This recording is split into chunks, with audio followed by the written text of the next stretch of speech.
Thank you very much. We will now begin our education meeting, the Senate Committee on Education. And we welcome those of you that are here online and also present by phone. Will the Secretary please call the roll? Vice Chair Dondero Loop. Here. Senator Hardy. Here. Senator Hammond. I'm here. Senator Lang. Here. Senator Buck. Here. Senator Dunyate. Here. Chair Dennis. Here. Thank you very much. So please record that we do have a quorum.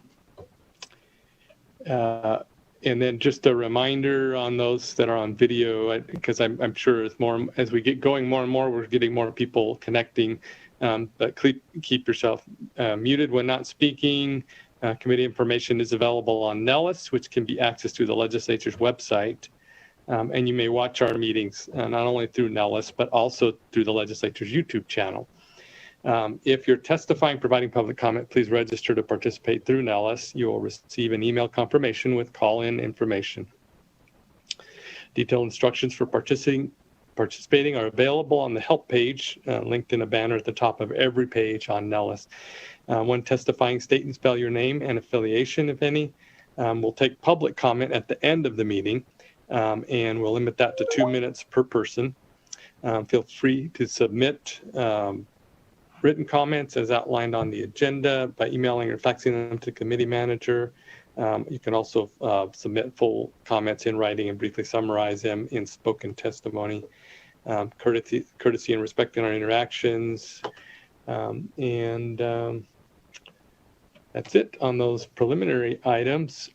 We are going to, once again, go out of order. We're going to take our work session first. And we are going to do a work session on SB 66, which we just heard the other day, which creates the Nevada K-16 Connectivity and Innovation Advisory. Actually, under with the proposed amendment, it would be a report as opposed to commission. So with that, I'll turn it over to our staff. I believe Jen is going to do that. Jen Sturm. Thank you, Mr. Chair. Jen Sturm, Committee Policy Analyst. The bill on today's work session is Senate Bill 66, which was presented by the Clark County School District and the Governor's Office of Science, Innovation, and Technology, or OSIT, on February 24th. Senate Bill 66 is introduced, creates the Nevada K-16 Connectivity and Innovation Advisory Commission to coordinate and implement telecommunications services for education in Nevada. During the bill hearing, CCSD and OSIT proposed substantial changes to the original bill. These amendments generally remove the responsibility to gather and coordinate information on a student's connectivity from an independent commission and instead places those duties under OSIT. The mock-up of these changes are attached, and they are beginning on page 3 of the work session document exhibit. And I will walk through those amendments now. So the following changes are proposed. Require OSIT to A, develop a statewide standardized system of gathering residential internet service accessibility data. B, develop a method to share this data with certain telecommunications providers interested in supporting pupils who lack internet service at home. C, recommend non-binding minimum standards for devices issued to students. D, conduct a statewide gap analysis regarding the number of students who lack home connectivity or devices. E, develop a financial plan to address these gaps. F, create a plan to assess certain upload and download speeds. And G, report on these responsibilities to the governor, State Board of Education, and the legislature. The proposed amendments also require school districts and the State Public Charter School Authority to submit certain information to OSIT concerning pupils who lack sufficient internet service or devices capable of facilitating remote learning. And finally, the proposed amendments also authorize OSIT and Nevada's Department of Education to adopt any necessary regulations in this regard. It is my understanding that representatives of both CCSD and OSIT are on the line today. And Mr. Chair, I'd like to note too that the fiscal note is attached as the final page in this packet, but it applies to the bill as introduced.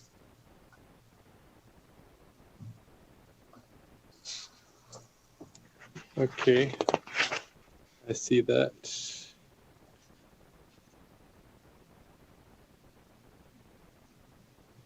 So the as a clarification on the fiscal note from that's from the department, and is that based on the original bill or is that on the amendment? Mr. Chair, Jen Sturm, Committee Policy Analyst, that fiscal note is based on the original language of the bill. Okay. So, so then I want, do we have anybody from the department online with us? I see, that's Sarah. Okay, yeah.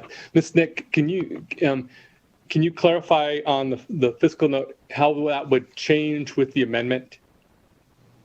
Thank you, Chair Dennis. This is Sarah Nick with the Nevada Department of Education. The fiscal note as originally submitted was related to the additional reporting requirements and administrative support for the original bill's proposal for an annual report, as well as convening a K-12 connectivity committee.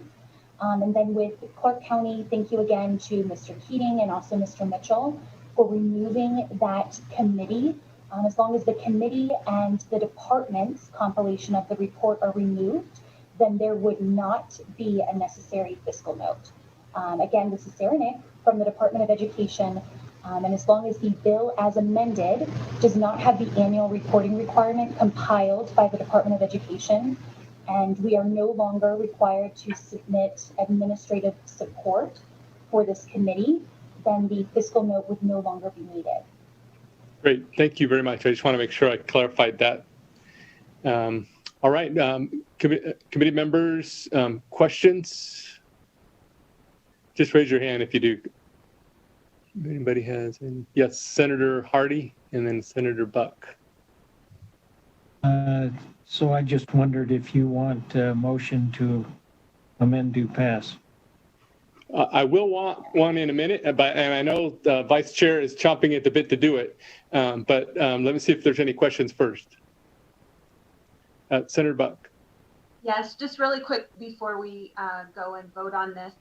I have a question about FERPA, and I just want to make sure that we're very clear as to sharing student information. I know that as an educator, we were always very careful, and a lot of times we even in the field didn't have access to student data in that. So what safeguards do we believe are in place to protect the individual data as required by federal law? And then as a new legislator and a long-term educator, I just want to make sure that this is done very carefully and correctly.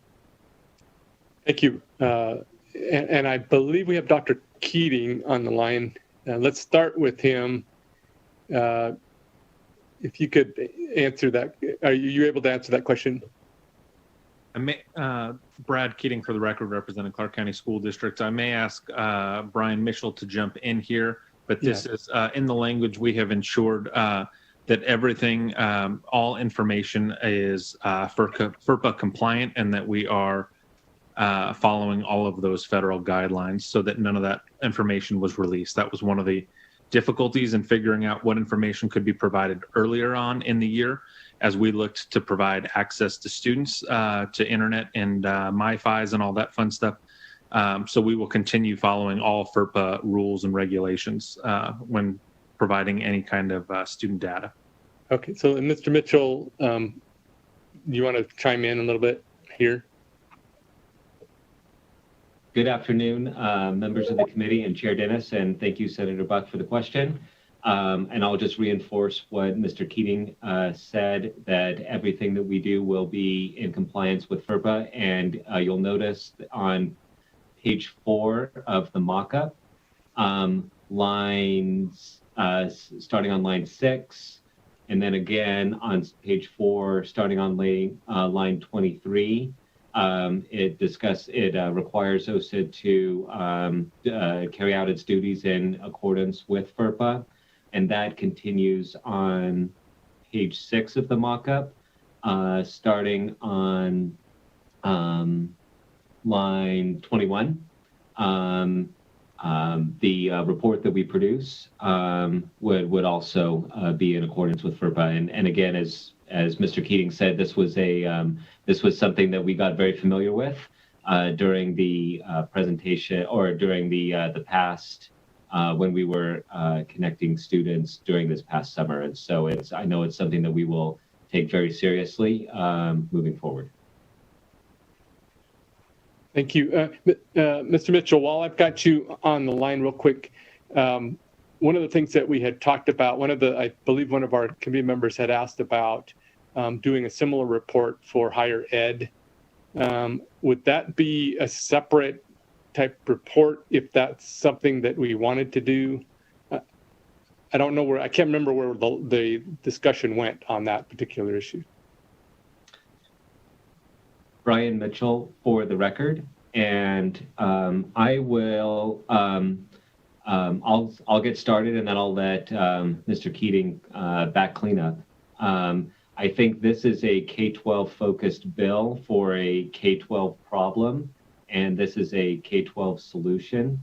And I think the higher ed I will acknowledge that there is a similar problem, but I think that requires a different solution.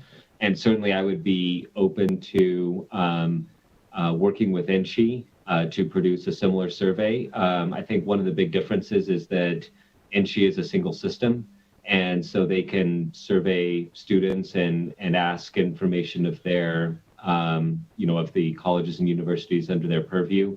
Whereas I think this bill is necessary because we're working with 18 different subdivisions of that are all independent, and speaking of our school districts and our charter schools. And so I think there's a bit of a difference there. But Mr. Keating, would you like to add anything to that, or clarify, or correct me? Brad Keating for the record. No, there's no correction needed. I agree 100% with Brian. I think what we have spoke to some people about over the last few days is that specific thing, is that NSHE is one singular unit that can ask and work with all of their universities across the board, whereas in the school district, we are all operating independently, and having that overarching umbrella with OSIT will be helpful for us to compile all that information. Great. Thank you very much. Other questions? Looking for hands. I don't see any. Okay. Vice Chair Dondero Loop. Yes, I would move that we amend and do pass. Dr. Hardy, would you like to second that? Second, thank you. Okay. All right, thank you. All right, any further discussion? Oh, wait, it's, I'm sorry, what was the motion? Was it amended to pass? Okay, so we got a motion to amend and do pass. Further discussion? All right, so we will do a roll call vote. So if the secretary will do the vote. Vice Chair Dondero Loop, Yes. Senator Hardy, Yes. Senator Hammond, Yes. Senator Lang, Yes. Senator Buck, Yes. Senator Dunyate, Yes. Chair Dennis. Yes, although I have this urge to yodel. Sorry, there's an echo. That's the only reason I said that. Okay, thank you very much. We'll now go on to open the hearing. We're going to go back on, up to SB 118. We're going to open the hearing on SB 118. And this measure establishes provisions relating to education, and we're going to get the report. We'll get the report now. And so I believe we've got Senator Severs Gansert is going to start us out, and she's got a presentation and maybe video and some other stuff. So we'll turn the time over to you, and we'll go from there. Thank you, Mr. Chair and members of the committee. I'm Heidi Severs Gansert. I represent Senate District 15 in Northern Nevada. And today I'm joined by Dr. Donald Easton Brooks. He is the Dean of the College of Education at the University of Nevada, Reno, and Dr. Mariluz Garcia, who is head of the Dean's Future Scholars Program at the University of Nevada, Reno. SB 118, the intent here is to set the framework around a program, and it's modeled after a program that already exists at the University of Nevada, Reno, and that's the Dean's Future Scholars Program. And it's a program to offer support and to reduce barriers. And I've had some questions in advance. So this is about a program. It's not a scholarship. So there's not money going to students. It's about a program that is funded right now through grants and donations and all sorts of things, but something that we could put in statute and potentially open up to more funding. And so now I'd like to share my screen to start the PowerPoint, but I wanted to make sure everybody understood it wasn't a scholarship program. It's for Nevadans who are scholars. So, okay, I'm going to share our screen, and then can everybody see that? Okay, so SB 118, Nevada for Scholars Program. This program can help reduce generational poverty and enhance our workforce, and those are two primary goals. It's modeled, as I mentioned, after the Dean's Future Scholars Program, which is at the University of Nevada, Reno. That program was started in 2000, so it's 20 years old. It's had over 1,350 graduates. It's a program that can be scaled and expanded across the state.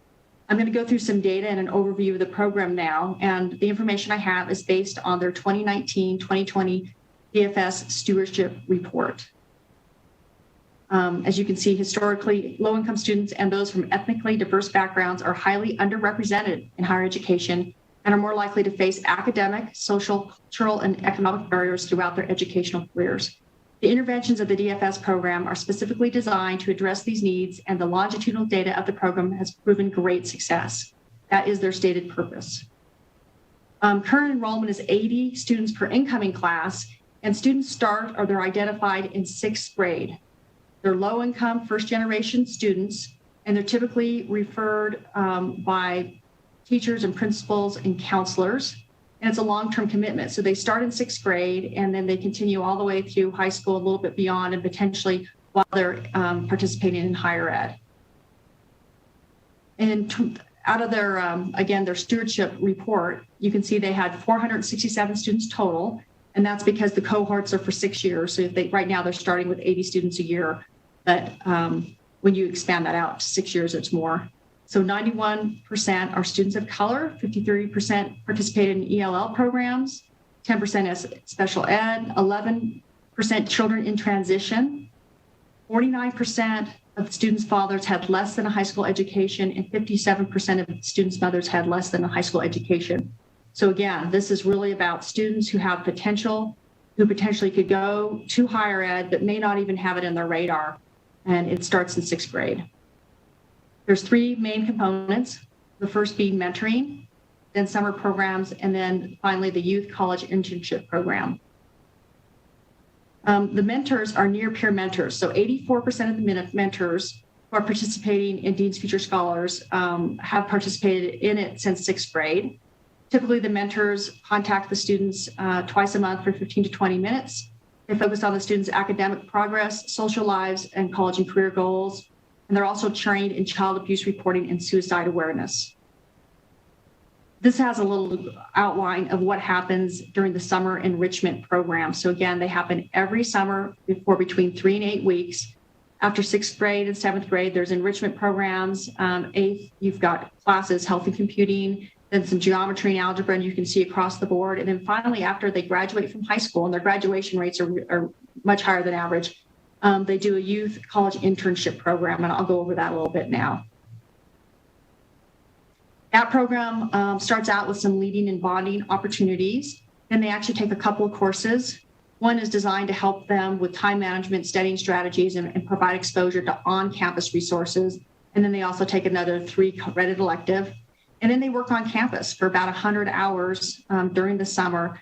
And, during this process, during the prior summers and this summer, the exposure to being on campus and being comfortable on a campus setting is really important because, again, these are students whose families have not attended college, and many of them, their parents haven't finished high school.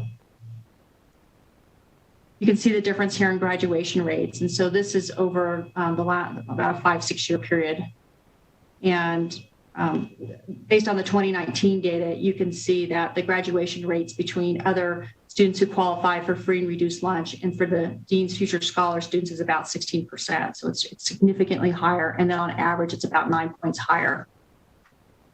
So really strong numbers for high school graduation rates. And then about 70% of the graduates end up attending higher education.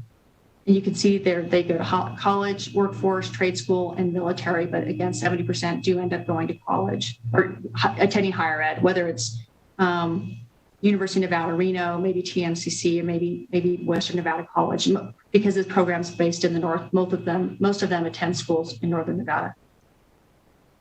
Currently, out of the students who have gone through this program, 103 undergraduates completions, 8 graduate students. It actually says 1 current PhD student, but I think we have 2 that have now received their PhDs, and I'll let Director Garcia, Mary Luz Garcia, comment on that.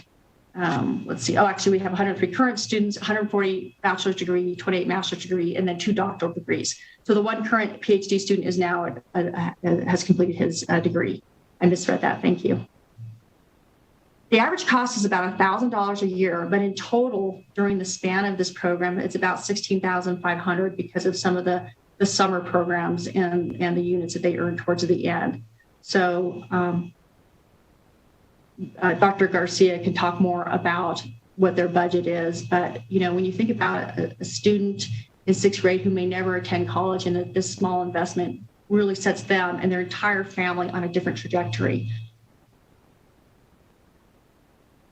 This talks about sort of the outcomes. If you receive a high school diploma right now, you may earn $746 a year, or excuse me, a week. So $746 weekly, whereas someone with a bachelor's degree is closer to $1,250.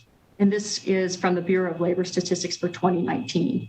And you can see if they receive a master's degree, it's even more. So we're talking about 60 to doubling what you can earn in a week by attaining a degree from higher education.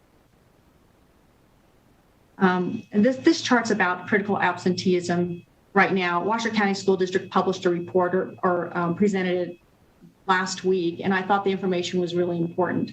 When I put this together, when I first sponsored this bill, we were in the COVID crisis, but not to the extent that we are now. And we really didn't have figures around what was happening in our school district. So I was really happy that Washoe County School District published some data so we could see that our students are having such a difficult time. We have some numbers around. So we thought they were, we know they are, and many of them they're just not around. They have chronic absenteeism. And so this program, while it doesn't have any funding for it, this could be a model which could be eligible for COVID-related federal dollars to try to help close the gap and really try to help students stay in school and earn a higher degree. So I'm done with this part of the presentation. I have a short video I was going to share, and I appreciate everybody's patience as I work through this. And then what I wanted to do is open it up to questions to me or to Dr. Garcia, or actually I would like Dr. Donald Easton Brooks to talk a little bit and Dr. Garcia to speak a little bit, and then open it up to questions. So now I'm going to switch to the short video, just a couple of minutes here. And I think I'm doing this right.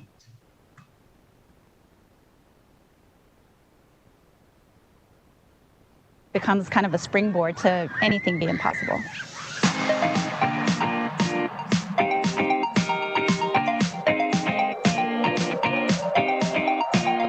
So DFS stands for Dean's Future Scholars.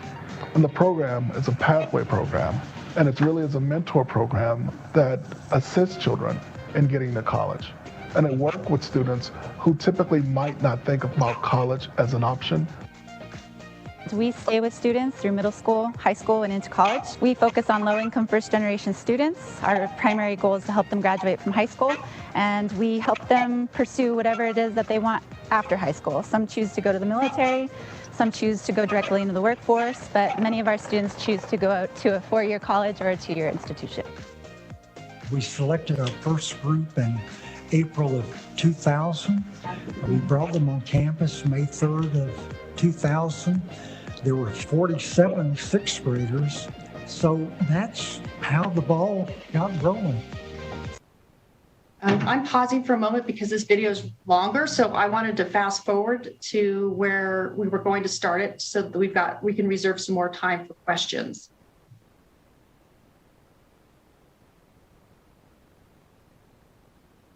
A university setting, and so we go through the university foundation. And so financially, we're out there kind of going after the same grants, the same foundations that many other programs on the university campus are.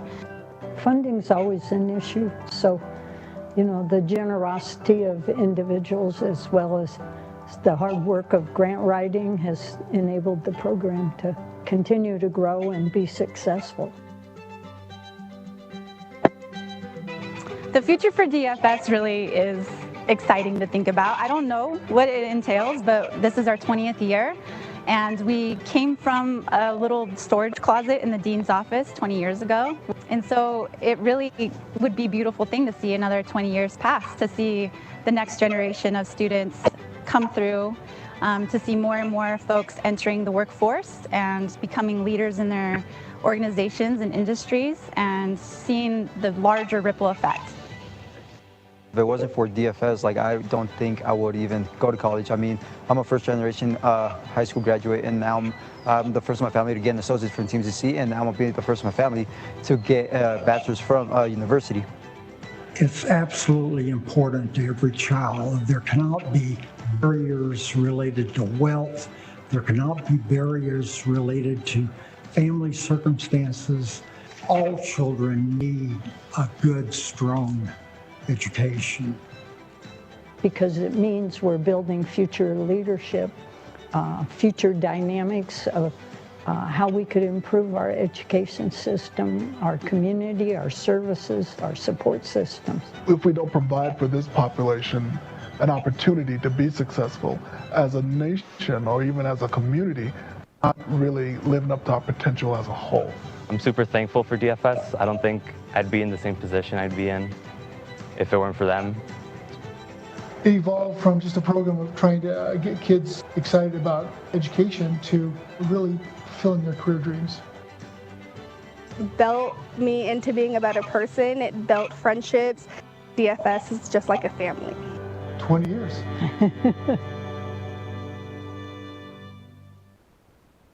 So thank you for giving me the time to go through that. And again, Chair, if you would allow, I'd like Dr. Donald Easton-Brooke to say a few words, and then Director Dr. Mariluz Garcia. Yes, let's go ahead. Thank you. Good afternoon, everyone.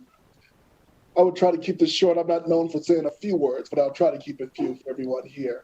Us as deans and professors, when we get an opportunity to talk, we take advantage of it, so I'll try to respect your time here. So what we're talking about here, often I see a lot of conversations about achievement gaps. And really when we talk about achievement gaps, what we're really talking about is an opportunity gap.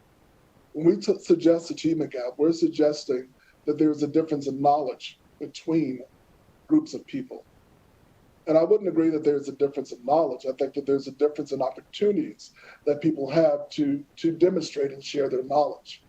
And so what DFS has shown us is by providing or maybe substituting those opportunities for those who have not, what they can do in our society. And I think that's something great that the program has shown us.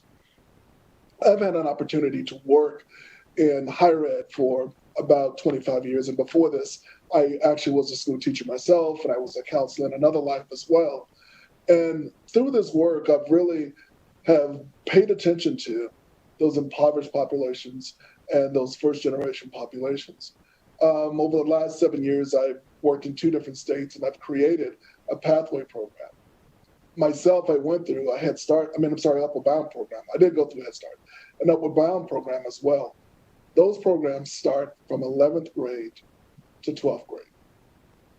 What happened in the two programs that I created in two different states, they're up to about 400 students combined in those two different states of students going to college. What makes this program unique and different and valuable is that it starts at 6th grade. What data shows us is that dropout rate in middle school, especially 7th and 8th grade, around our Black and Latinx and Native population, especially males, tend to happen around that time. And it's about that identity and opportunity. And this program really steps in and gives, again, that opportunity so that we can decrease the gap. One of the things that we know about investing in students is that how do we get that return on investment? In some of our more challenging populations with more stress factors, it takes them a longer time to get that return on investment. For instance, in the state of Nevada, we spend about $70,000 on a student from kindergarten through 12th grade. If a student was to get a bachelor's degree in our state, they would repay that in an economic impact in less than a year and a half. Compared to those who do not graduate, which takes almost 2.5 years to see that return on investment. And that would suggest that there are no other risk factors involved. Even if they go to a tech school or a 2-year school, that return on investment is still less than 2 years. And so by really investing in this program and investing in students, what we're doing is that we're actually thinking about how do we return the investment back to our communities. And at the same breath, we're thinking about how do we reduce the generational poverty? How do we really look at diversifying our workforce? What we found in this program is that students really go into areas of health, business, education at different levels, and technology. And what that means is that we have people that are really exploring high-skill jobs. And exploring high-skill jobs, that means higher salaries. Excuse me. And with higher salaries, again, we see a stronger impact on our economic community. And so what I really wanted to share is that as we think about this program, as was presented, we're really talking about how do we invest in our program? How do we reduce that generational poverty? And then how do we really continue to enhance our economic footprint in our state? I think that Dr. Garcia, she is very passionate about this program and work, so I think she would be the best person to really talk about the nuts and bolts and ins and out of this program.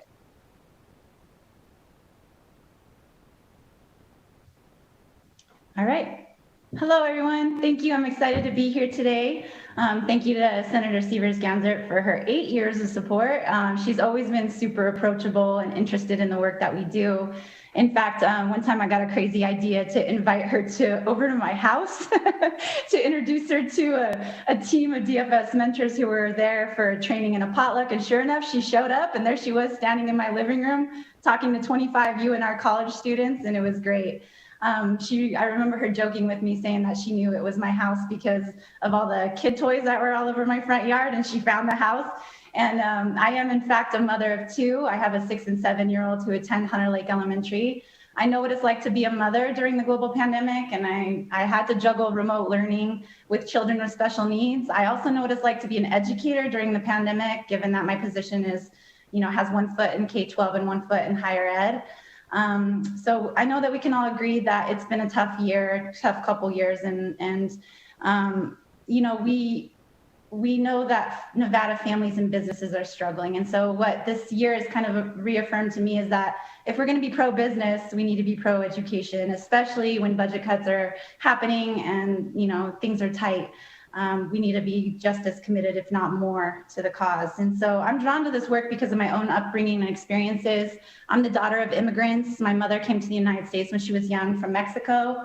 My father came from the Basque Country when he was 19. And actually, it was Assemblyman John Carpenter who recruited him from the Basque Country to come and work as a sheep herder. He had never even seen sheep really, but here he came, and there we go. Here's our family story. I was born and raised in Elko, Nevada, and I came to Reno for college in 1998.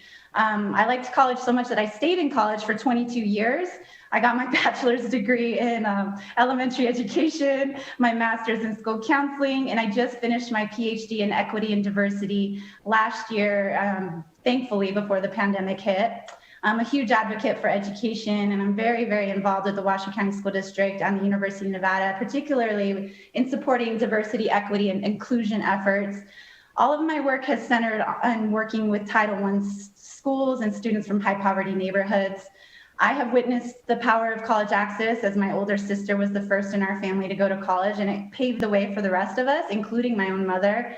My dad used to joke in his thick Basque accent how he had to help pay for 5 college tuitions, and things were really, really tight. But the truth of the matter is he had, the equivalent of an 8th grade education back home, and the only reason that he was able to help us financially was because he had built our house and we didn't have a house payment. And so college it was expensive then, and it's even more expensive now. So in the end, though, higher education was the secret to our family's social mobility. And I know we have, as a unit, family unit, contributed to the economy in a positive way.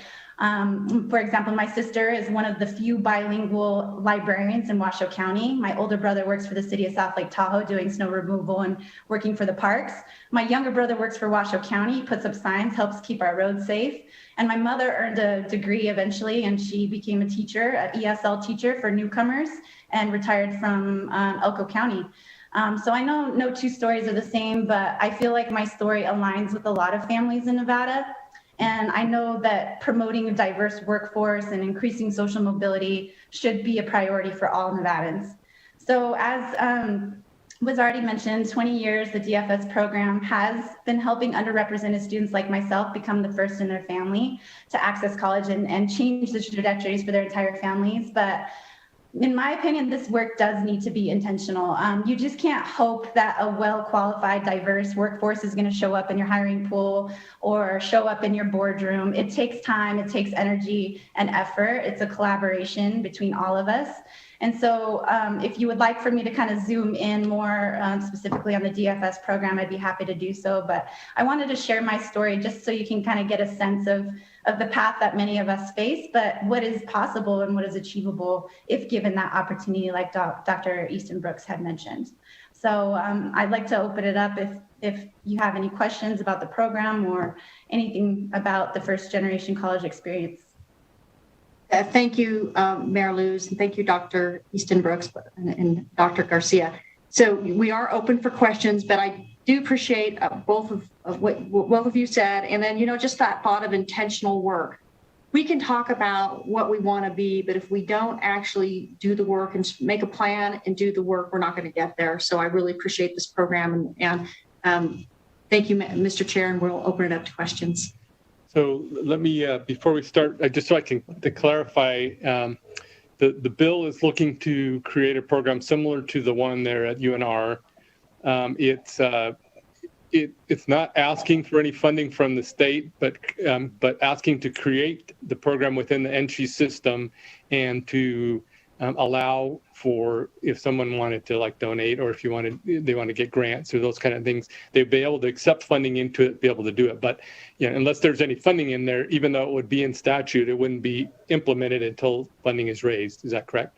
Thank you, Mr. Chair. For the record, Heidi Sievers-Gansert. So this creates the framework of a program that really is the Dean's Future Scholar Program. It's a program that I thought should really be expanded, or should be expanded statewide, that we should be doing this across the state. It doesn't have money in it, but my thought was if we set up the framework, it will be eligible for more grants and donations and gifts, as well as potentially qualifying for some of the federal dollars that are being passed down to the state. Again, to try to help these students at a very early age to aspire and to be able to attend and feel comfortable and confident that they can get a degree or more.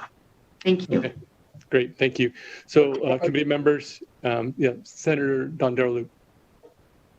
Thank you, Senator Gansert, for this information. So what would prevent any of our university at UNLV or our colleges, our community colleges? What prevents them from doing this currently? Thank you, Madam Chair. There's nothing that prevents them from doing this. And Dr. Garcia mentioned that I've been interested in this for 8 years. And originally I went to the system and talked to them about potentially expanding this because I saw the value of it. And, funds are always short. And so it just never happened. But we do have a model that works extremely well that can, sometimes duplication doesn't exactly work because you have to have the sort of the culture and the spirit and the willingness to do this hard work. But it can be set up in other institutions, absolutely. And this, again, provides the framework to be able to do that. Can I make a clarification to a couple of things here? I think what's been said here is very true. One, I want to stress that in the program, we don't encourage students just to come to UNR. And we don't encourage students to say you must get a 4-year degree. I think the main goal is getting them through high school and making sure we get that accomplished. And then whatever that goal is moving forward, we help them to do that as well. Now, to the point of what will keep others from doing this, nothing will keep anyone from doing this. In my experience in doing this work over the time that I've been doing it and research I've done over the last 10 years, I constantly have states come to me asking about creating pathway programs. The challenge is that point of intentionality. And that challenge is understanding the work and understanding what has to happen in this work. I think what would be valuable to our state in this extension of a program is that the framework is already there and there's not money needed to create there's not money needed for overhead to create a new program, rather than how do we extend the work that's already exists. Thank you. Senator Buck. Thank you so much for the Chair Dennis, and thank you for the inspiring presentation. How does this align to the, I think it's the federal Gear Up grant that NDE currently operates? Is there communication or a line or use of funding through that? Yeah, I can answer that. So we have the Dean's Future Scholars Program has received Gear Up funding as a sub. Make sure you identify yourself. Just we want to make sure the record's clear. Who's saying what? Excuse me. This is Mariluz Garcia, Dean's Future Scholars, University of Nevada, Reno. And the Gear Up grant has provided support to us in the form of a sub-grant. I think this is our 3rd grant cycle. So we're going on, I believe, 15 years plus of a relationship with Nevada Gear Up. We're very, very closely aligned. They actually recognized our successes and our model. And so they referred to us as a school site technically. And so that's how we qualified as a Gear Up school site. We're not technically a school because we serve students throughout the Washoe County School District, but our goals align with Nevada Gear Up. In fact, if I can just add, Nevada Gear Up just looked at the DFS program model to shape their own Aspire program that they just created at UNLV. So we just had that meeting not too long ago. Great. Yes. Senator Buck, go ahead. Thank you, Chair Dennis. Just a quick follow-up comment. And I would like to mirror what Senator Marilyn Dondera-Luke had said, in that it'd be great to see this replicated with same name or different names I know in Southern Nevada, UNLV, Nevada State College, all the community colleges in some aspect. I just see it as definitely a light to the future for students. Thank you. Thank you, Chair Dennis. Thank you. Thank you. And Mr. Chair, I think that's right on point. That's why when we put the bill together, I used Nevada First Scholars Program, because I do want it to be statewide, and I do want our students to go to all the institutions across the state. So thank you. Thank you. That was Senator Ganser. Record Heidi Sievers-Ganser. Yep. Thank you. Yeah, Senator Lang.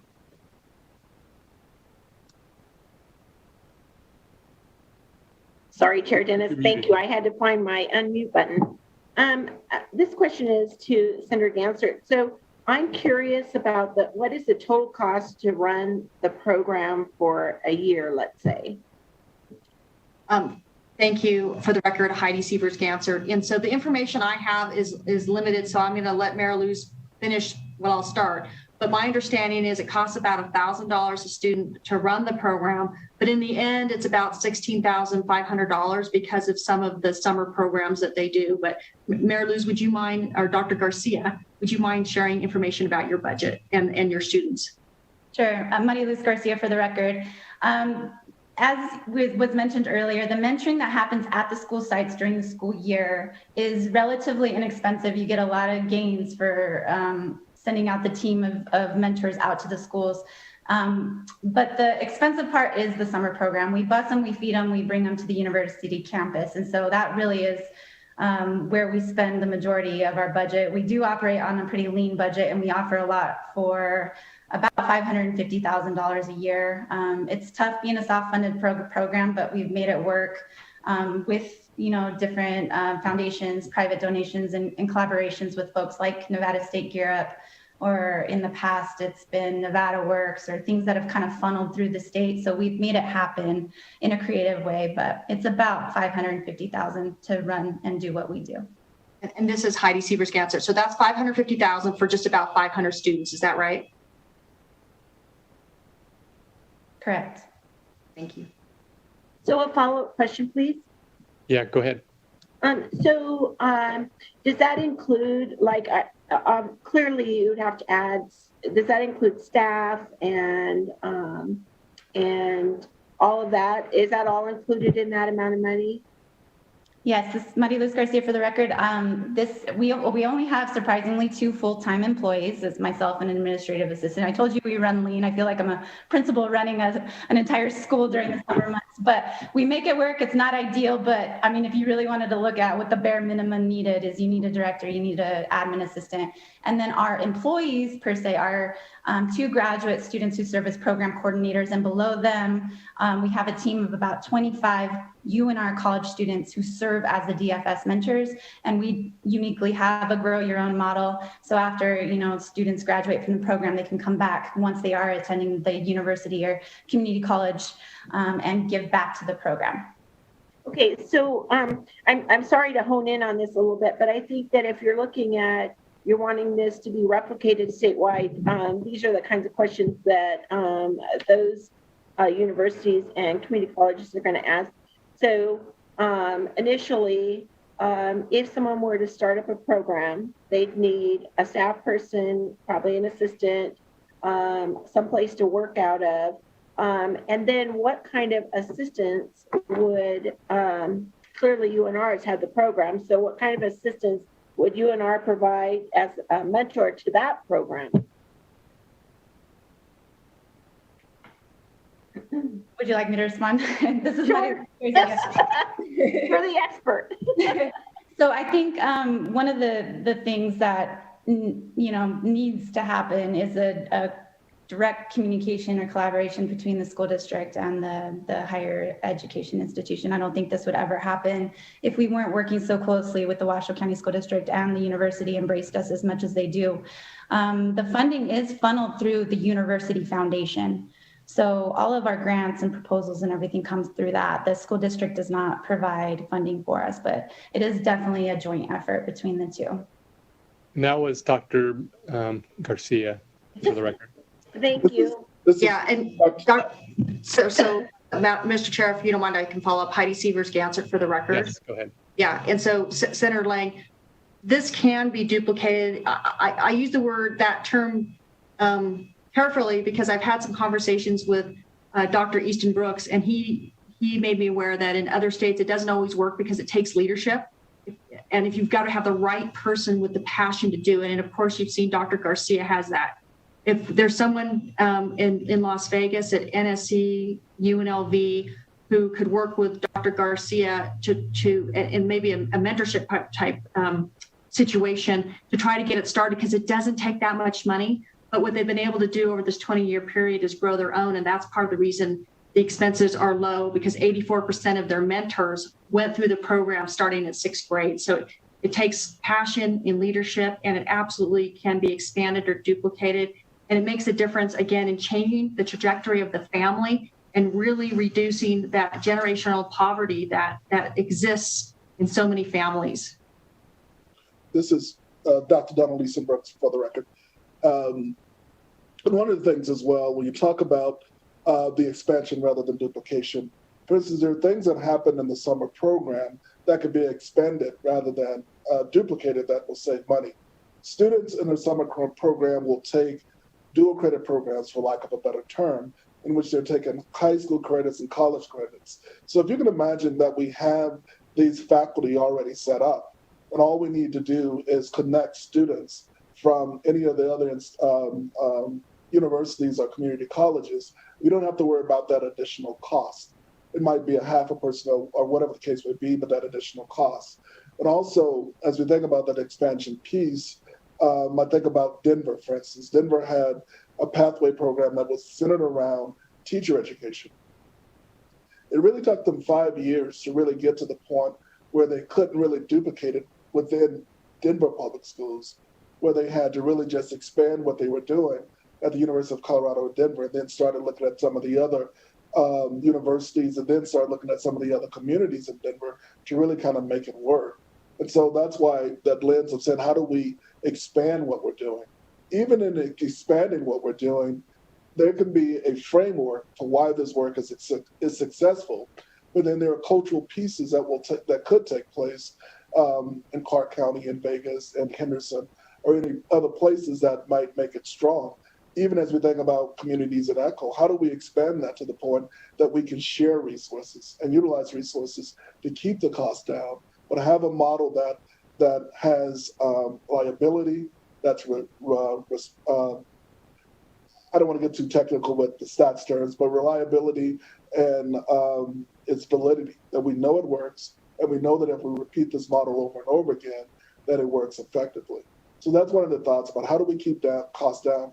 If we're able to keep costs down, we're able to provide more scholarships for students to be able to be a part of this work. Thank you. Other questions? Senator Donate. Thank you, Chair Dennis, and to the presenters of today. I want to mention that I'm a proud first-gen college grad, and so I'm really glad that I get to see this bill come forward and make some suggestions. The one thing that I really want to say is that how we phrase certain bills or statutes can really make or break who gets to participate in the programs that we establish. And so the first thing that I wanted to pull forward is that in the bill, we refer to free and reduced lunch or someone that identifies as a first-generation college student. So my recommendation or my main question is, so I have two questions, but my first question is, are there any other socioeconomic or demographic factors that you'd consider besides free and reduced lunch? My inclination for this is that you only qualify for free and reduced lunch if you apply for it. And if your parents don't fill that form out, then you don't qualify for it. So how else would you determine social needs outside of the barrier that's being presented right now? This is Dr. Maria Luis Garcia for the record. We've always used free and reduced lunch as the metric for high poverty.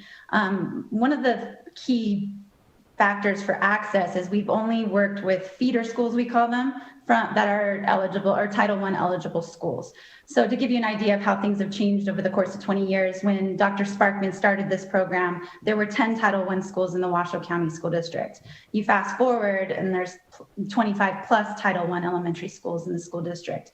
And so you kind of have to think about the times now and what our population in the state of Nevada looks like and what our school districts are comprised of.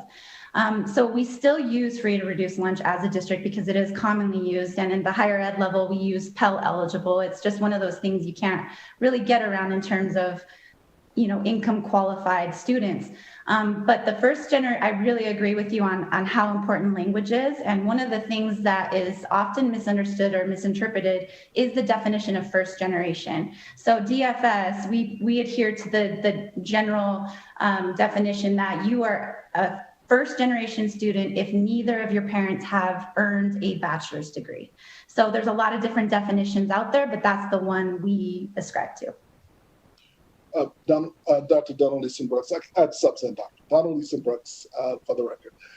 To the senator's point, I think is absolutely correct. I don't think we should use the term free and reduced. I think we should use the term eligible, free and reduced eligible, because there are going to be people who are eligible, but they have not filled out the paperwork. And I think that's a good point. Just for reference base, free and reduced lunch is also referred to as school poverty. And that's what we tend to use, which is different and it's measured differently than we use family poverty or even low income. So it takes into account different matrix. But I think that free and reduced lunch eligibility is probably the best way to look at it. But I think we do have to put that disclaimer so that, and we know from research that especially families of color, they won't apply for free and reduced lunch because of the pride, because of stigma and other things around that. But we still have to find a way to serve them. So I think that's an excellent point to think about. Steve answer for the record. Thank you, Senator Donate. And your point is well made. And in the bill under section 1(3)A, we actually use the term eligible. And when we putting bills together, if you can point to definition, something that's clear in a definition, it's really helpful. But we do have eligible, not necessarily in a program. Thank you. And before you go on to your second question, and just so I get clarification, are you looking at when you're looking at the free and reduced lunch, are you looking at that they attend a school that is a Title I school, or are you looking individually at this individual student meeting that criteria? Because a lot of times now in a lot of schools, the whole school qualifies as a Title I school, and they all qualify for free and reduced lunch once they get past a certain threshold. So what is it that you look for there? Our, Maria Luz Garcia for the record, our 6th grade packet does not include anything that asks the parents to provide proof of income. I know there are some programs that are required to do that by federal law or what have you. You're right in the fact that many of our schools are so high poverty, in such high poverty neighborhoods and zip codes, that the entire school is lumped under the Title I eligibility.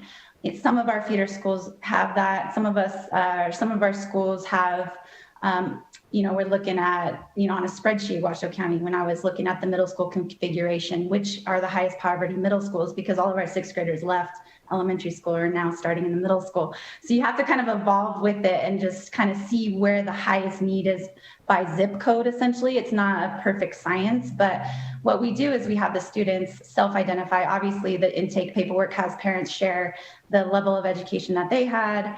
The students share, if they do qualify for free or reduced lunch. Of course, that's the secondary level of verification is at the school level. When the names come to us from the school counselors, principals, and teachers, as a school counselor myself, I know that the FRL, free or reduced lunch eligibility criteria, is under lock and key. We don't distribute that information. It's very confidential.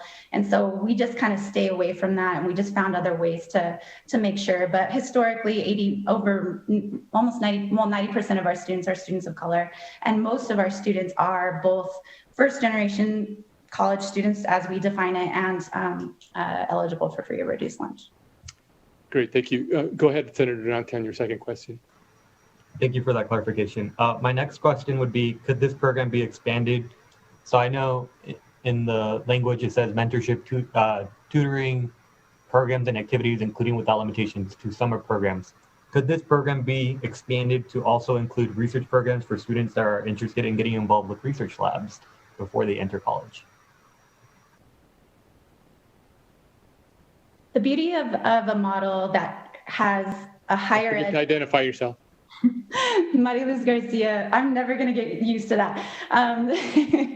The beauty of it is you can make it however you want. In the past, I've collaborated with professors in engineering, for example, to come in and use Dean's Future Scholars Program participants for a research study on climate,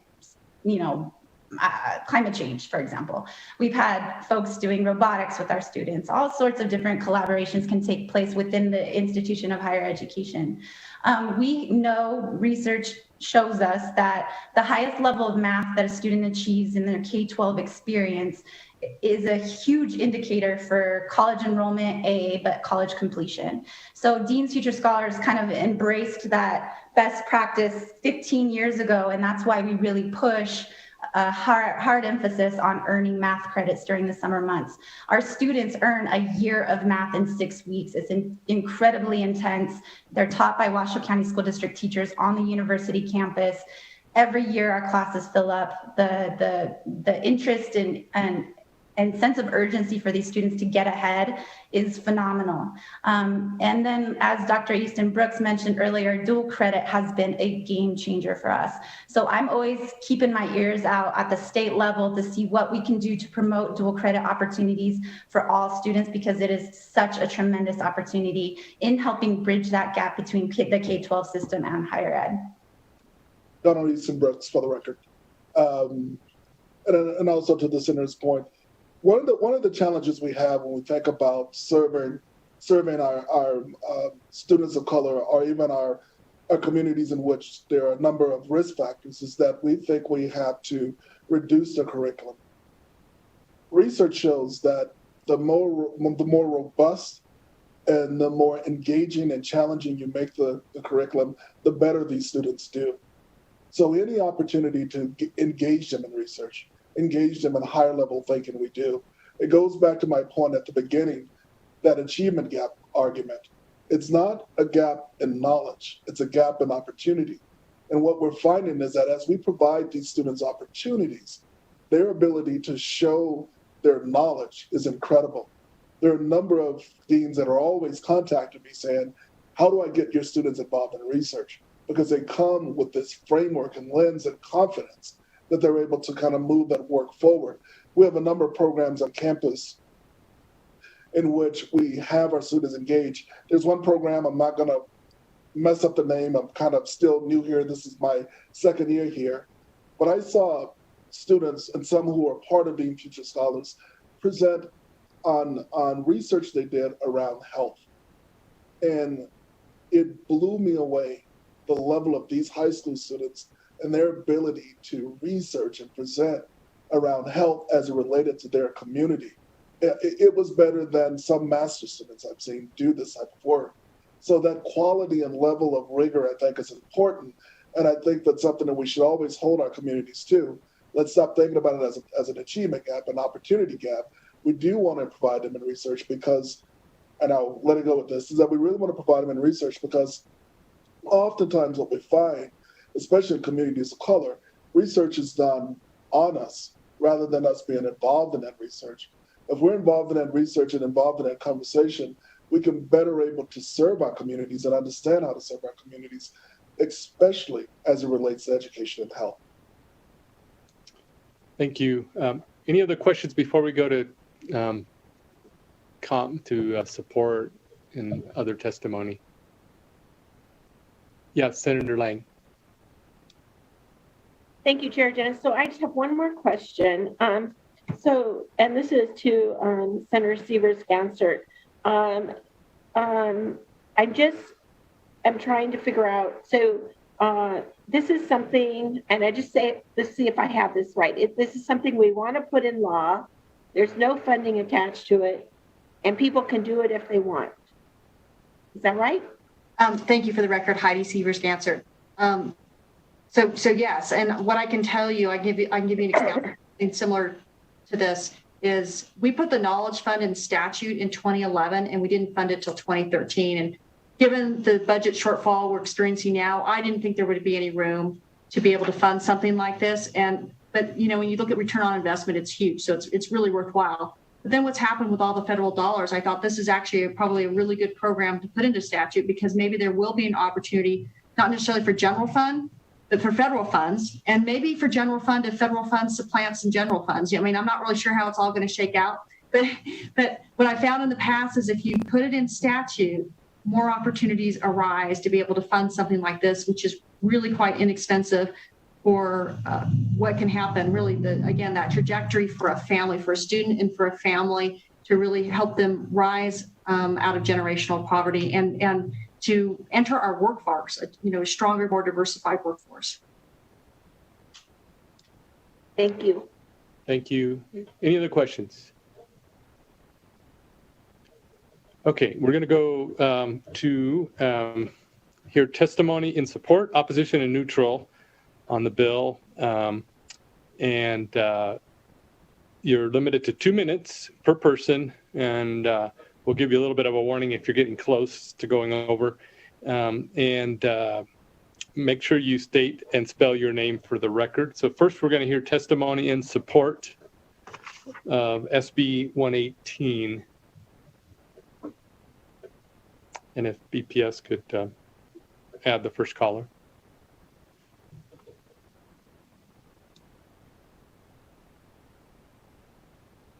Thank you, Chair.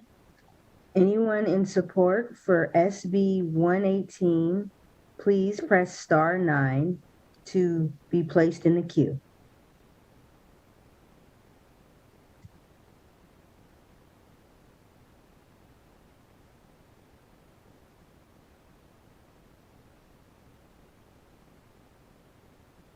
Caller with the last 3 digits of 837, please slowly state and spell your name for the record. You have 2 minutes. You may begin.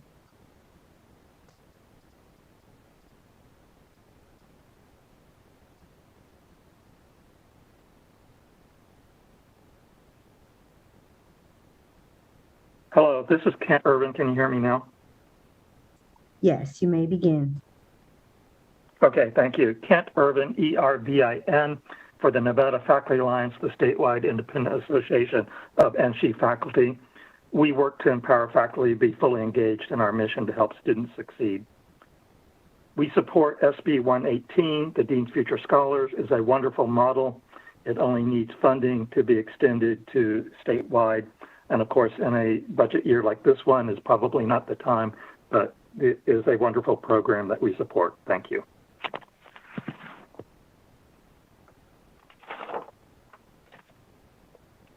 All right, we go to the next caller. Caller with the last 3 digits of 244. Please slowly state and spell your name for the record. You have 2 minutes. You may begin. Hi, good afternoon. My name is Victor Salcido, S-A-L-C-I-D-O, and I'm the director of the Charter School Association of Nevada. I felt compelled today to call and express my strong support for SB 118. There are thousands of students in Nevada's Title I public charter schools that could benefit from a program like this. So that alone would be enough of a reason for me to call and support. However, I'm also coming at this from a personal perspective. Like many of the students targeted by this program here today, I am a first-generation college student. My dad has less than a high school education. He stopped going to school when he was 12 and started working. And my mom attended high school, and that was as far as she went, as far as her formal education. So I checked a lot of the boxes that this bill targets. And I cannot overemphasize the importance of mentorship and what that did to my life personally in terms of learning how to navigate the college application process, standardized tests, and everything that goes along with just knowing how to navigate the system. And so for me, that played an enormous role in my life. And anything we can do to help support and encourage that mentorship, especially for Title I students and first-generation college students, we're in full support. Thank you. Thank you. Let's go on to the next caller. Thank you, Chair. Well, the caller with the last 3 digits of 081, please slowly state and spell your name for the record. You have 2 minutes. You may begin. Thank you, Chair and members of the committee. My name is Dylan Keith, Keith, Policy Analyst with the Vegas Chamber. We're in support of SB 118 for the fact that the Dean's Future Scholars Program has a proven success record over the last 20 years. They've been removing barriers so students that normally wouldn't have the opportunity to attend school are able to do so, and also have the mentorship and tutoring to keep them involved all the way from 6th grade until they graduate from a university or four-year college. The opportunity to expand such a program is great for the state, increasing economic development, workforce diversity, and workforce improvements, also increasing our chances of bringing new businesses to our state. For that reason, the Vegas Chamber is in support, and we urge your support as well. Thank you so much. Thank you. Let's go to the next one. Thank you, Chair. With the caller with the last three digits of 805, please slowly state and spell your name for the record. You have 2 minutes. You may begin.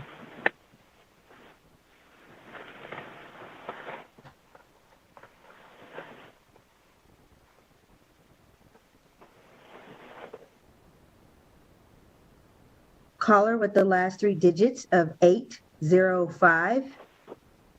Please slowly state and spell your name for the record. You have 2 minutes. You may begin.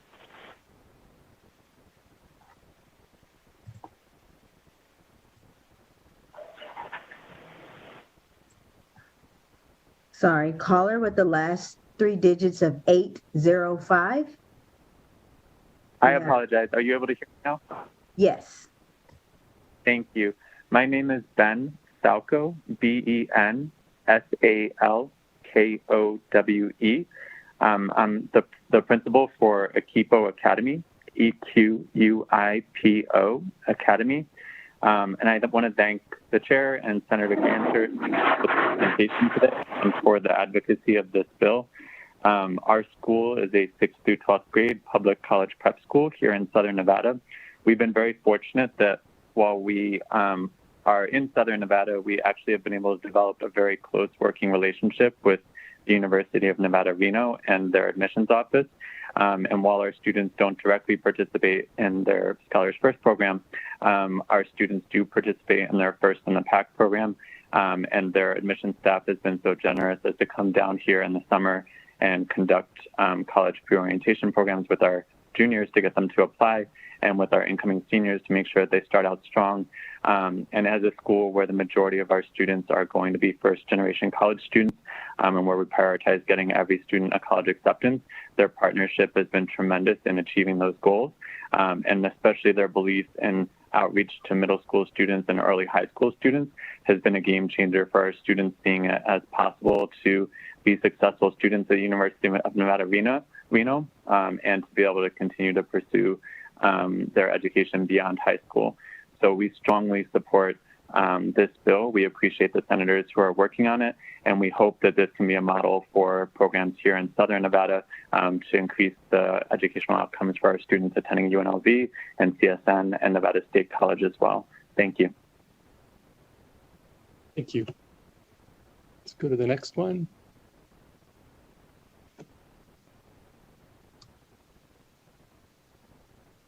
Caller with the last three digits of 398, please slowly state and spell your name for the record. You have 2 minutes and you may begin. Good afternoon, Mr. Chairman and members of the Senate Education Committee. My name is Sabra Newby, SABRANEWBY, and I'm representing the University of Nevada, Las Vegas in support of SB 118. We applaud Senator Sievers-Gansert for her efforts within SB 118 to encourage and support students seeking higher education. According to the National Information Center for Higher Education Policymaking and Analysis, Nevada ranks 40th in the nation for college-going rate as of 2018 and 49th in percent of 25 to 34-year-olds with a college degree, ahead of only New Mexico. The UNLV Center for Academic Enrichment and Outreach currently has 2 programs with services similar to those outlined in SB 118. First, the Talent Search program identifies and assists middle and high school students from disadvantaged backgrounds who have the potential to succeed in higher education. The program provides academic, career, and financial counseling to its participants and encourages them to graduate from high school and continue on to complete their post-secondary education. Gear Up is another discretionary grant program that's designed to increase the number of low-income students who are prepared to enter and succeed post-secondary education. Gear Up partnerships provide services at high poverty middle and high schools. The grantees serve an entire cohort of students beginning no later than 7th grade and follow the cohort through high school.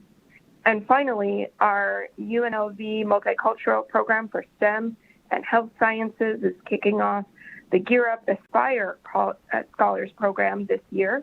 It's a grant-funded pipeline initiative that supports students interested in STEM and health science careers starting in 7th grade throughout their first year of college.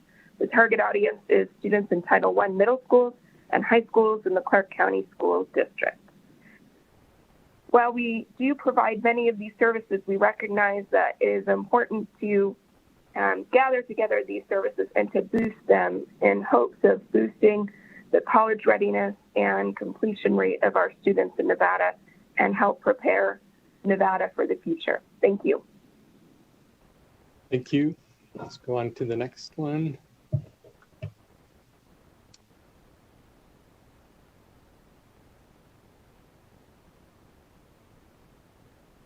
Caller with the last three digits of 302, please slowly state and spell your name for the record. You have 2 minutes and you may begin.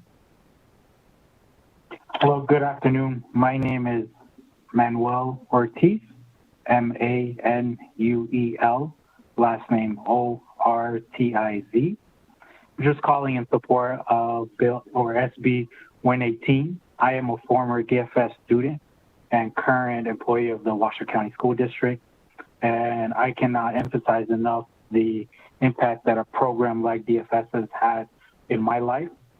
Growing up, my mom, she had political asylum and she valued education, but did not know how to navigate the educational system in a foreign country.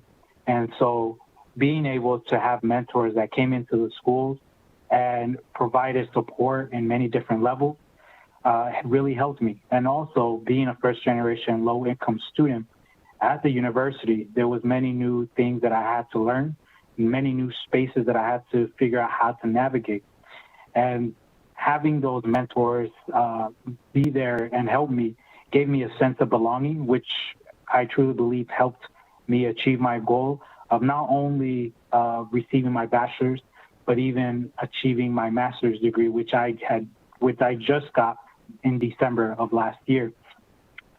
There was still many struggles that I had to go through. There was times where I stopped going to school, but programs such as DFS continued to help me. And so when I think about what a program like this can do, it is definitely in the back of my mind that we need more programs like this to support more students that have similar experiences as mine.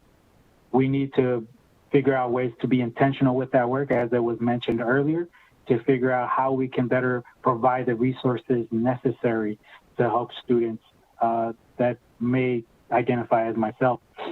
And so with that, again, just want to say that I am in support of SB 118. And again, I thank you all for being intentional with this work. Thank you. Let's go on to the next one.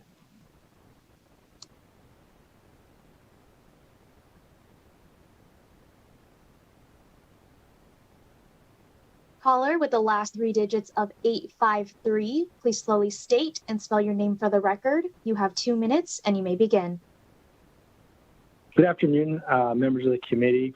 Michael Flores, F-L-O-R-E-S, here on behalf of the University of Nevada, Reno. And I want to start just by thanking Senator Severs-Ganser for bringing this bill forward and for allowing Dr. Garcia and Dean Easton Brooks to talk about the Dean's Future Scholars Program. We're so proud of the program and the outcomes that we've already seen from it, and just want to put on the record that we're fully supportive of Senate Bill 118. Thank you so much. Thank you. Next caller.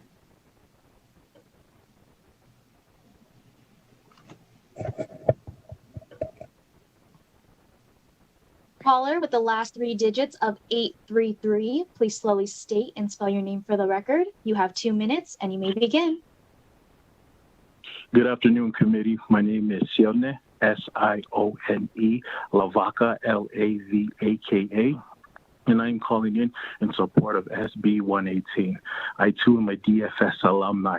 I joined the Dean's Future Scholars Program in 2001, and I was a part of the second cohort since the 6th grade. So I've been a part of the Dean's Future Scholars Program for 2/3 of my life, and I've been very blessed and fortunate because of it. A bit of background on myself. I'm a first-generation American, first-generation college, and I went to all the Title I schools here in Reno, Nevada. Statistically speaking, I wouldn't have considered myself college material, but because of the support, emotionally, financially, and mentally, the Dean's Future Scholars Program, I was able to reach my educational goals. I was able to graduate with a bachelor's in criminal justice, a minor's in psychology, and later went back to UNR for a master's in educational leadership, and I currently work in higher education here in Reno, Nevada. My father is the youngest of 11. My mother is one of 7, and out of my hundreds of cousins, I was the first to graduate from college, and I owe it all to this program. And I'm grateful to be in a position that not only am I able to help those who attend the institution I work at, but I can also help my close family and friends obtain their educational goals. And I can do all of this because of the Dean's Future Scholars Program. Thank you. Thank you. Let's go to the next one.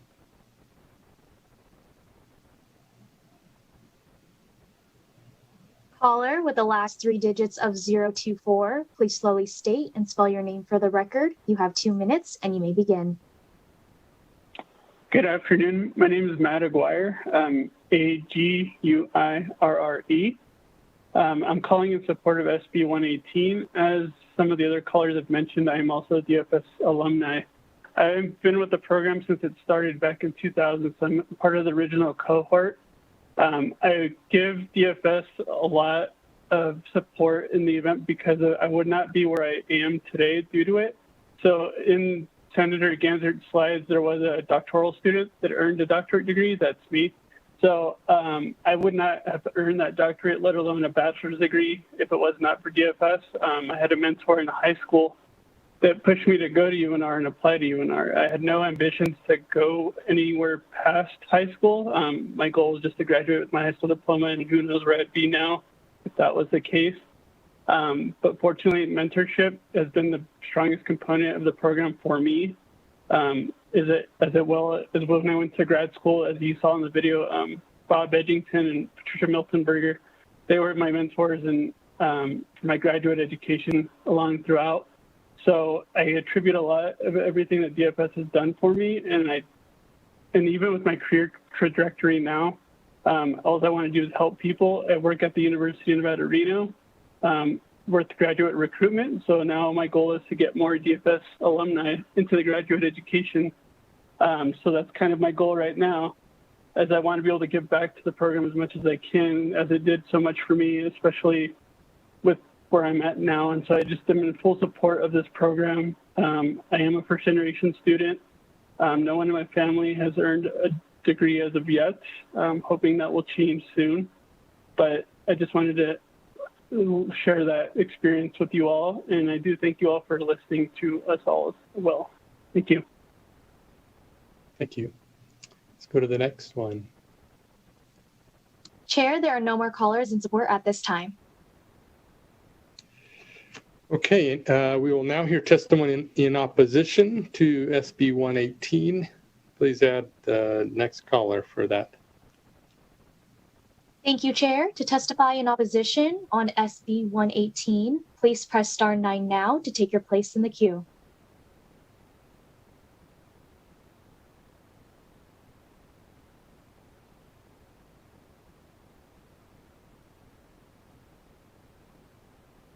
Once again, to testify in opposition on SB 118, please press star 9 now to take your place in the queue.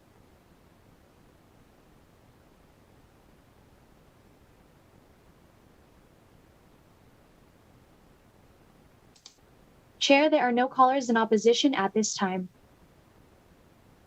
Thank you. Let's go to see if there's anyone wishing to testify who's neutral on the bill. Thank you, Chair. To testify in neutral on SB 118, please press star 9 now to take your place in the queue.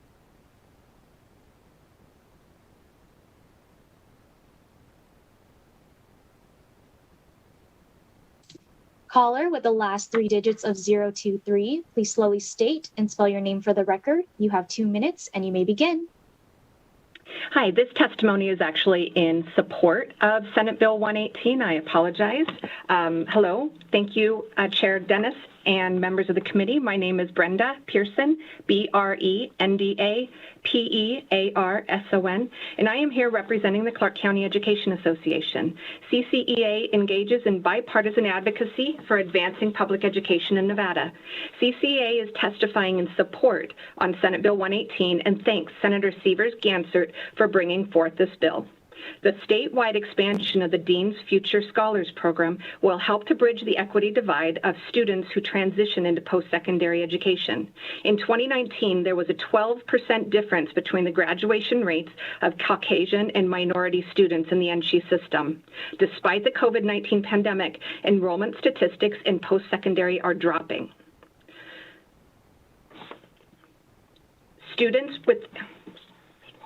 For first-generation college students in 2021-22, there will be a significant drop in their enrollment. Research has shown that mentorship, tutoring, and research support services of first-generation college students increases retention and academic success. Senate Bill 118 will provide much-needed support and services for our first-generation college students through the statewide expansion of an already successful program. Further, we believe that language authorizing use of gifts, donations, bequests, grants, and other sources of money will help to ensure accessibility to funding in the program. In addition to grant and scholarship opportunities, for first-generation college students are encouraged to be made readily accessible and publicized to address the equity issues related to higher education. Building a stronger and more diverse economy in Nevada means that we ensure equitable access and support for those seeking post-secondary education. Thank you for your efforts. We look forward to doing all we can to support post-secondary opportunities in Nevada. Thank you. Okay, now let's continue with those wishing to testify in neutral. Caller with the last 3 digits of 704, please slowly state and spell your name for the record. You have 2 minutes and you may begin. Thank you, Chair Dennis and members of the Education Committee. This testimony is actually in support of SB 118. I apologize for the error on my part. For the record, my name is Noah Sullivan, Sullivan, and I'm an extern with the Government Relations Department of the Clark County School District. As a part of CCSD's Focus 2024 program, the top priority within our school district will be ensuring equity for all of our students. And that means ensuring access for first-generation and low-income students who may struggle because of external factors in their lives. SB 118 aligns exactly with that goal of ensuring equity, as well as improving our graduation rates, college preparation, career readiness, and completing advanced coursework.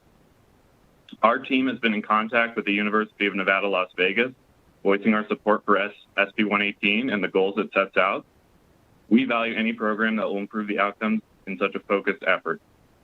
UNLV runs a number of similar programs, as the representative stated already, to the model program that's set out in Washoe County, and we can vouch for the effectiveness of hands-on approach to reaching students who wouldn't have the resources otherwise. As we move back forward to in-person instruction, programs like these will improve the outcomes for students who have most been negatively impacted by the challenges of remote learning. We at CCSD want to thank Senator Sievers-Gansert for bringing forward this important bill, and I'll turn it over to the next speaker. Thank you for your time. Thank you. We can go to the next. To testify in neutral on SB 118, we are currently on neutral. To testify in neutral on SB 118, please press *9 now to take your place in the queue.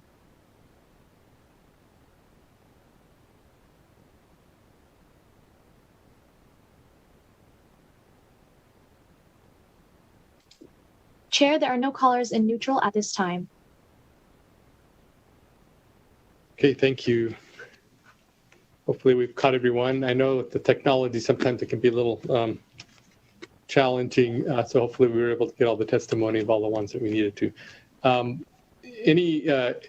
Any questions come up from members from hearing the testimonies that we need to clarify before I go to Senator Ganser to finish out? Not seeing any hands. So Senator Ganser, do you want to finish? Thank you, Mr. Chair and members of the committee. For the record, Heidi Sievers-Gansert.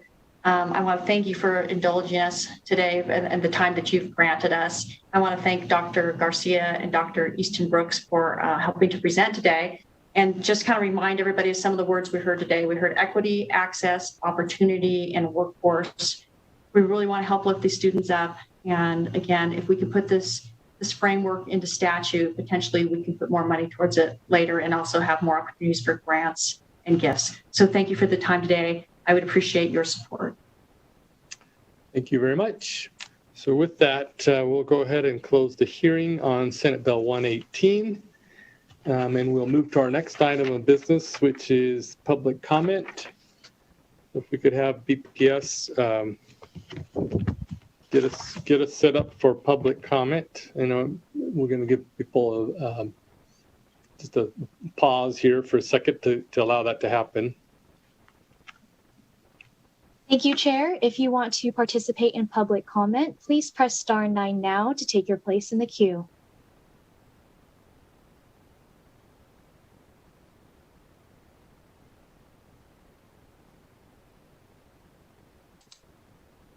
Once again, if you want to participate in public comment, please press *9 now to take your place in the queue.